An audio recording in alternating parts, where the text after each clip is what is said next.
آج ہمارے سامنے دی آرٹ آف بینگ الون نامی کتاب کا ایک جائزہ ہے۔ جی یہ جائزہ ایک ایسے موضوع پر بات کر رہا ہے جسے اکثر لوگ ٹھیک سے سمجھتے نہیں ہیں، یعنی اکیلے رہنا۔ بالکل عام طور پر تو خیال یہی ہوتا ہے کہ اکیلا پن مطلب اداسی، تنہائی، ہاں، معاشرہ تو ایسی دیکھتا ہے زیادہ تر۔ لیکن یہ جائزہ بتا رہا ہے کہ کتاب اسے ایک بالکل مختلف زاویے سے دیکھتی ہے، خود کو جاننے کا، سکون پانے کا، یہاں تک کہ اپنی ذاتی طاقت کو دریافت کرنے کا ایک موقع۔ جی ہاں، اور یہ واقعی ایک اہم بات ہے، خاص طور پر آج کل کی زندگی میں نا، جہاں ہر وقت جڑے رہنا جیسے لازمی ہو گیا ہے۔ صحیح۔ تو یہ جائزہ اس لیے بھی دلچسپ ہے کہ یہ معاشرے کی اس عام سوچ کو چیلنج کرتا ہے۔ یہ کتاب کے جو مرکزی دلائل ہیں، اس کی خوبیاں اور کچھ ممکنہ کمزوریاں بھی، ان سب کا تجزیہ کرتا ہے۔ تو آج کی اس گفتگو میں ہم کوشش کریں گے کہ اس جائزے کی مدد سے سمجھیں کہ یہ کتاب اصل میں کہہ کیا رہی ہے، تنہائی کو کس طرح پیش کر رہی ہے۔ جی بالکل، اس کا اصل پیغام کیا ہے؟ اچھا، تو سب سے پہلے ایک چیز جو ذہن میں آتی ہے، یہ تنہائی اور اکیلا پن، کیا ان میں کوئی فرق ہے؟ کیا جائزہ یا کتاب اس پر کچھ کہتی ہے؟ یہ بہت اچھا سوال ہے۔ دیکھیے، جائزہ براہ راست کوئی لغت والی تعریفیں تو نہیں دے رہا، لیکن اس کے تجزیے سے یہ بات واضح ہو جاتی ہے کہ کتاب جس اکیلے پن کی بات کر رہی ہے وہ اس اداسی یا مجبوری والی کیفیت سے مختلف ہے، اچھا، جسے ہم عام طور پر تنہائی یا لونلینس سمجھ لیتے ہیں۔ ٹھیک۔ کتاب کا زور لگتا ہے اس اکیلے پن پر ہے جو ہم جان بوجھ کر اپنی مرضی سے اختیار کرتے ہیں، جسے انگریزی میں سولیٹیوڈ کہتے ہیں۔ یعنی وہ وقت جو انسان خود اپنے ساتھ گزارنے کا فیصلہ کرے۔ بالکل، اور جائزہ یہی بتاتا ہے کہ کتاب اس رضاکارانہ اکیلے پن کو ایک مثبت، ایک تعمیری چیز کے طور پر دیکھتی ہے۔ یہ فرق تو بہت اہم ہے۔ تو یہ اداسی والی کیفیت نہیں، بلکہ اپنے ساتھ وقت گزارنے کا ایک شعوری فیصلہ ہے۔ تو پھر اس جائزے کے مطابق کتاب کا بنیادی پیغام کیا ہے؟ یہ کیوں ضروری سمجھا گیا ہے کہ انسان جان بوجھ کر اکیلا وقت گزارے؟ بنیادی نقطہ جو یہ جائزہ پیش کرتا ہے وہ یہ ہے کہ یہ جو اکیلے گزارا گیا وقت ہے نا، یہ خود شناسی یعنی سیلف ڈسکوری کے لیے بہت ضروری ہے۔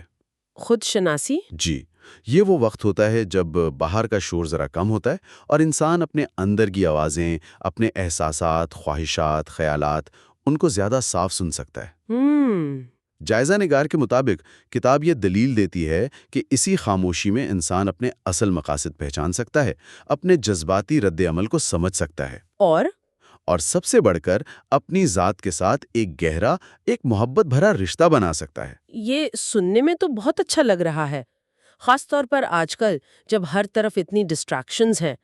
لیکن کیا یہ صرف ایک فلسفیانہ بات ہے یا اس کے کچھ عملی پہلو بھی ہے جن کا ذکر جائزے میں کیا گیا؟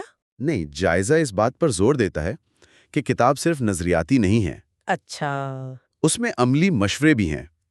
ایک بہت اہم نکتہ جو جائزے میں نمایاں کیا گیا ہے وہ یہ ہے کہ اگر آپ دوسروں کے ساتھ اچھے مضبوط رشتے بنانا چاہتے ہیں نا، جی، تو پہلے اپنی ذات کے ساتھ آپ کا رشتہ پرامن اور مطمئن ہونا چاہیے۔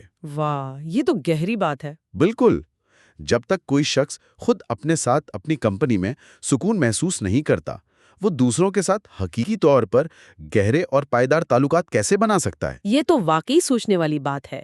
یعنی دوسروں سے جڑنے کی ہماری صلاحیت کا انحصار اس بات پر ہے کہ ہم خود سے کتنے جڑے ہوئے ہیں۔ جی، تو اگر کوئی شخص اکیلے ہونے پر بے چین ہو جاتا ہے تو کیا اس کا مطلب یہ ہوا کہ وہ اپنی خوشی یا آپ کہہ لیں ویلیڈیشن کے لیے دوسروں پر زیادہ انحصار کر رہے ہیں؟ بالکل، جائزہ اسی طرف اشارہ کرتا ہے۔ یہ مواد بتاتا ہے کہ کتاب یہ نہیں کہہ رہی کہ رشتے اہم نہیں ہیں، بلکہ یہ کہہ رہی ہے کہ ان رشتوں کی کوالٹی بہتر تب ہوتی ہے جب وہ کسی ضرورت یا خالی پن کو بھرنے کے بجائے دو مکمل اور خود کفیل افراد کے درمیان ایک انتخاب ہو، ایک چوائس ہو۔ ٹھیک ہے۔ اگر ہم اسے ذرا بڑے تناظر میں دیکھیں تو یہ ذاتی خود مختاری اور صحت مند باہمی انحصار کے درمیان ایک توازن کی بات ہے۔ یعنی ہیلدی انٹرڈیپینڈنس؟ جی، کتاب اس جائزے کے مطابق یہ دلیل دیتی ہے کہ جو لوگ اپنی صحبت میں مطمئن ہوتے ہیں وہ رشتوں میں زیادہ دینے والے ثابت ہوتے ہیں، کم مطالبہ کرنے والے، زیادہ محفوظ ساتھی۔ ٹھیک ہے، تو یہ تو ہو گیا کتاب کا مرکزی خیال اور اس کا رشتوں پر اثر۔ اب ذرا ان خوبیوں کی طرف آتے ہیں جن کا ذکر جائزے میں خاص طور پر کیا گیا ہے۔ کیا چیز اس کتاب کو جائزہ نگار کی نظر میں خاص بناتی ہے؟ جائزے میں چند مثبت پہلو نمایاں کیے گئے ہیں۔ پہلا تو ہے تحریر کا انداز۔ کیسا ہے انداز؟ کہا گیا ہے کہ یہ بہت پرسکون ہے، نرم ہے اور حوصلہ افزا ہے۔ قاری پر کوئی دباؤ نہیں ڈالتا بلکہ اسے سوچنے کی دعوت دیتا ہے۔ یہ تو اچھی بات ہے۔ دوسرا، جیسا ہم نے ابھی بات کی کہ یہ فلسفہ اور عملیت کا امتزاج ہے۔ یہ صرف بڑی بڑی باتیں نہیں کرتی بلکہ چھوٹے قابل عمل قدم بھی بتاتی ہے، جن سے قاری اپنی زندگی میں تبدیلی لا سکتا ہے۔ بالکل۔ اور تیسرا، یقیناً اس کا بنیادی پیغام ہی ہے تنہائی کو ایک منفی چیز کے بجائے ایک مثبت، ایک تعمیری قوت کے طور پر پیش کرنا۔ جی ہاں، یہ بذات خود ایک بڑی خوبی سمجھی گئی ہے، کیونکہ یہ معاشرے میں جو ایک گہرا خوف ہے نا اکیلے پن کا، اس کو چیلنج کرتی ہے۔ یہ جو دباؤ ہوتا ہے کہ ہر وقت مصروف رہو، لوگوں میں رہو۔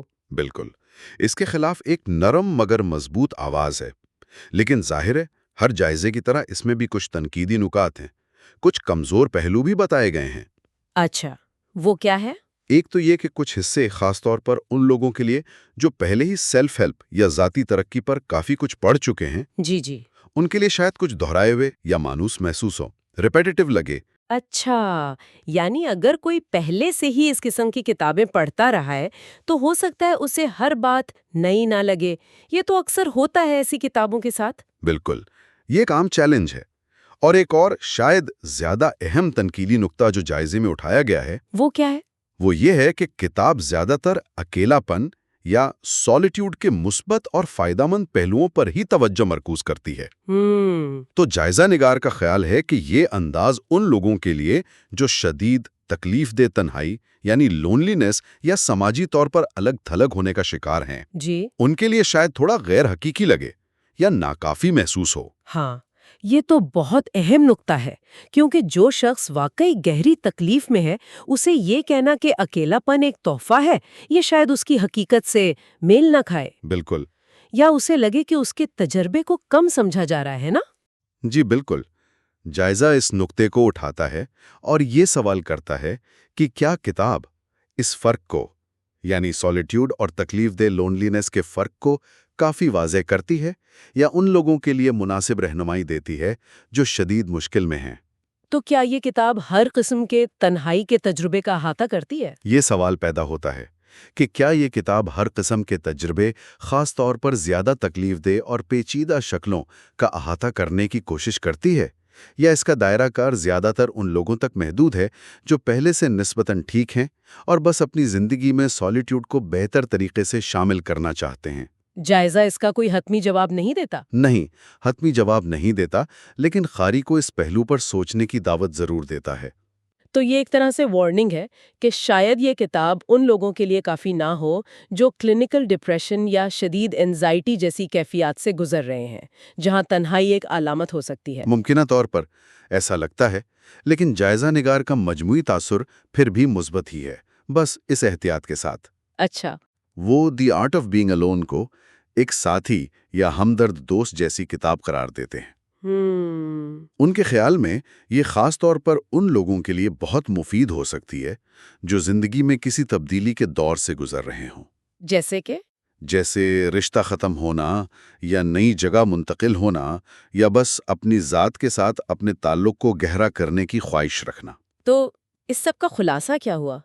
یہی کہ یہ کتاب ایک خاص ضرورت کو پورا کرتی ہے، یہ ہر مسئلے کا حل نہیں ہے، نہیں، لیکن یہ ان لوگوں کے لیے قیمتی ذریعہ ہو سکتی ہے جو جان بوجھ کر خود شناسی کے سفر پر نکلنا چاہتے ہیں اور اکیلے پن کو بوجھ نہیں بلکہ ایک موقع سمجھنا سیکھنا چاہتے ہیں۔ بالکل، یہ ان لوگوں کے لیے ہے جو اپنی اندرونی دنیا کو کھوجنے کے لیے تیار ہیں۔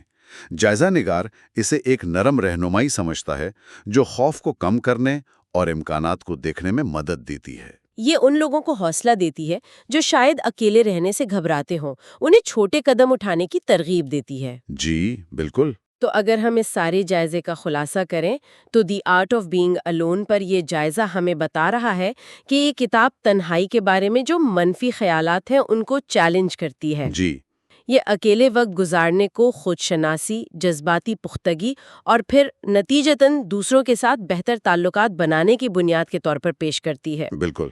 اس کا انداز نرم اور حوصلہ افزا ہے اور یہ فلسفے کے ساتھ عملی مشورے بھی دیتی ہے۔ ہاں، اور ساتھ ہی جائزہ ہمیں یہ بھی یاد دلاتا ہے کہ اس کتاب کا جو مثبت نقطہ نظر ہے وہ شاید ان لوگوں کے لیے کافی نہ ہو جو شدید تنہائی کی تکلیف سے گزر رہے ہیں، اور جو لوگ پہلے سے سیلف ہیلپ لٹریچر سے واقف ہیں انہیں شاید کچھ باتیں جانی پہچانی لگیں۔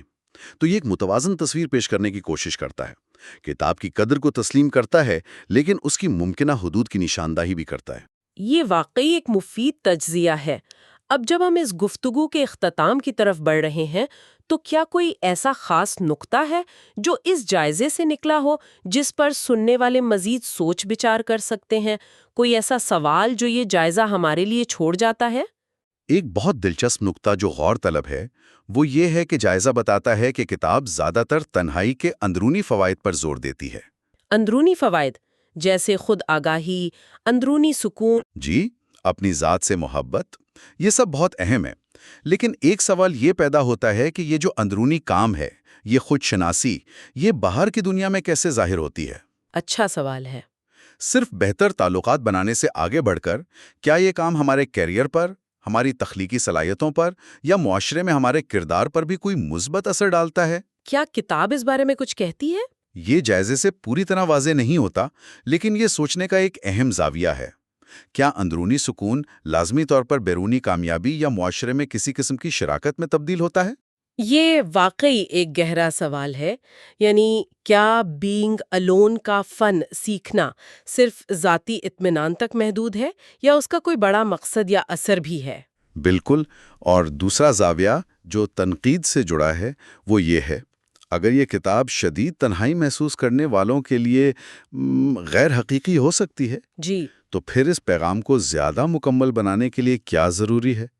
کیا صرف اندرونی کام پر زور دینا کافی ہے، یا ایسے حالات میں بیرونی مدد، کمیونٹی سے جڑنا یا شاید نفسیاتی علاج جیسی چیزوں کی بھی اتنی ہی یا شاید اس سے بھی زیادہ ضرورت ہوتی ہے؟